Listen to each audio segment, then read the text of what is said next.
2026 logos ക്വിസിന് വരുന്ന 78 ചോദ്യോത്തരങ്ങൾ. 2026 logos ക്വിസിന് വരുന്ന 78 ചോദ്യോത്തരങ്ങൾ.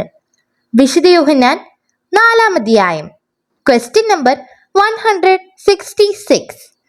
സമരിയായിൽ യേശു എത്തിച്ചേർന്ന പട്ടണമേത്? ഉത്തരം സിക്കാർ. Question number 167. യേശു കിണറിന്റെ കരയിലിരുന്ന സമയം? ഉത്തരം ഏകദേശം 6-ാം മണിക്കൂർ. Question number 168. യേശു സമരിയാക്കാരിയോട് സംസാരിച്ചത് എന്ത്? ഉത്തരം എനിക്ക് കുടിക്കാൻ തരിക. Question number 169. ആര് തമ്മിലാണ് സമ്പർക്കമൊന്നുമില്ലാത്തത്? ഉത്തരം യഹൂദരും സമരിയാക്കാരും. Question number 170. സമരിയാക്കാരി യേശുവിനെ അഭിസംബോധന ചെയ്തതെങ്ങനെ? ഉത്തരം പ്രഭോ.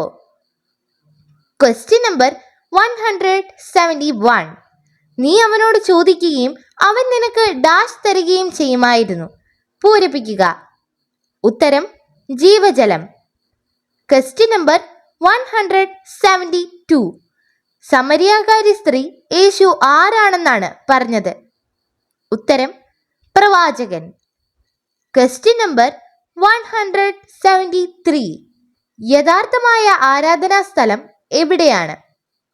ഉത്തരം ജെറുസലേമിൽ. Question number 174. രക്ഷ ആരിൽ നിന്നാണ്? ഉത്തരം യഹൂദരിൽ. Question number 175. ഡാഷ് ആത്മാവിലും സത്യത്തിലും പിതാവിനെ ആരാധിക്കുന്ന സമയം വരുന്നു. പൂരിപ്പിക്കുക. ഉത്തരം യഥാർത്ഥ ആരാധകർ. Question number 176. ദൈവത്തെ ആരാധിക്കുന്നവർ എങ്ങനെയാണ് ആരാധിക്കുന്നത്?